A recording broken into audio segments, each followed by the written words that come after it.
میں یہ حکومت پاکستان سے یہ بات ضرور کہوں گا کہ جو ہمارے جو میوزیم ہیں ان میں نیچرل ہمارے علاقے کی جو نا یا پاکستان کی کلچر کی عکاسی کے لیے وہ آرٹ کو ڈھونڈا جائے، وہ شخصیات کو ڈھونڈا جائے جو ورلڈ لیول پہ دنیا کا مقابلہ کرنے والے آرٹسٹ ہوں، جو ثابت کر سکیں کہ پاکستان کا آرٹ، پاکستان کا کلچر، پاکستان کی ثقافت دوسرے ملکوں کی ثقافت سے ایک اعلیٰ ثقافت ہے، اور ان کا نام اور کام دنیا سے ایک اعلیٰ مقام کے طور پر متعارف کروایا جائے. کیونکہ یہاں پہ ہر کام کرنے والا کم علم والا ہے یا زیادہ علم والا ہے، لیکن ذہن کے ناطے سے وہ اپر لیول کا آدمی ہے، اور وہ دنیا میں اپنی طاقت کا لوہا منوانا جانتا ہے اور منوا کر بھی دکھایا ہے. جیسے ہمارے ڈاکٹر قدیر نے یہ قائد اعظم محمد علی جناح کے ایک سپاہی بن کر پاکستان کا دفاع کا کردار ادا کیا. ادھر قائد اعظم نے پاکستان بنایا، انہوں نے ایک دفعہ ہی بارڈر لائن دے دی کہ پاکستان کو کوئی بھی فتح نہیں کر سکتا، کوئی اس کو شکست نہیں دے سکتا، اس کے اوپر غلبہ نہیں حاصل کر سکتا. میں ان لوگوں کو خراج تحسین پیش کروں گا جو پاکستان کے لیے قائد اعظم محمد علی جناح کی ٹیم کا کام کردار ادا کر کے کر رہے ہیں، اور پاکستان کے لیے ان کا جینا مرنا اوڑھنا بچھونا ہے. اللہ ان کا حامی ناصر ہو. بہت شکریہ.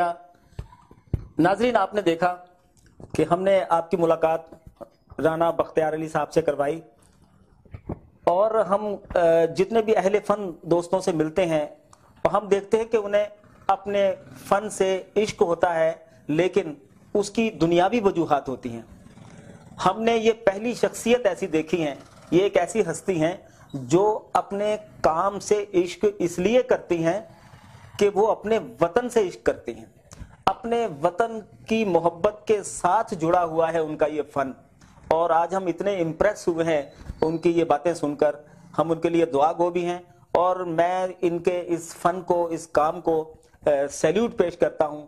اللہ تعالیٰ انہیں سلامت رکھے اور ان کے فن کو مزید اجاگر کرے اور ان کا فن دنیا بھر میں اپنے آپ کو منوا سکے. رانا بختیار علی صاحب، اب چونکہ ہم اختتامی لمحات کی طرف بڑھ رہے ہیں، تو جب یہ انٹرویوز آپ کا پوری دنیا میں دیکھا جائے گا تو بہت سارے لوگ ہوں گے، مجھے پورا یقین ہے کہ جو آپ سے رابطہ کرنا چاہیں گے اور آپ سے کچھ کام لینا چاہیں گے. تو آپ اس کے لیے اپنا نمبر ہمیں ضرور دیجئے تاکہ لوگ اس نمبر پہ آپ سے رابطہ کر سکیں. میرا نمبر سکرین کے اوپر چل رہا ہے، اگر کسی نے بھی کوئی رابطہ کرنا ہو تو سکرین کے نمبر سے میرے سے رابطہ کر کے میرے سے ہیلو ہائی کر لے تو میں حاضر ہوں. بہت شکریہ. آخر میں آپ اس قوم کے نام، اس قوم کی نئی نسل کے نام کوئی پیغام دینا چاہیں تو بتائیے. میں اپنے قائد کے یوم ڈے کے ناطے سے، جو ہمارا باپ ہے، ہماری پوری اپنے پاکستانی قوم کا باپ ہے، میں انہیں ان کی پیدائش کے سلسلے میں، اس کی آمد کے سلسلے میں اس کو سلوٹ کرتا ہوں کہ جس نے ہمیں یہ وطن عزیز دیا. دوسری بات یہ، میں اپنی قوم کے بچوں سے، آپ نے جو پاکستان میں رہنے والے ہیں، میں ایک قائد اعظم محمد علی جناح کا یہ چند لفظ ادا کروں گا. انہوں نے بولا تھا ایمان، اتحاد، تنظیم، یقین محکم پر جب تک تم عمل درآمد کرتے رہو گے، اے میری پاکستانی قوم، دنیا کے ہر جگہ پہ آپ کا نام چاند کی طرح بلند ہوگا اور ہر میدان میں آپ کامیابیاں آپ کو اللہ تعالیٰ دے گا. واہ واہ واہ، بہت خوشی ہوئی آپ سے مل کر. اجازت دیجیے. تھینکس. السلام علیکم. اللہ حافظ.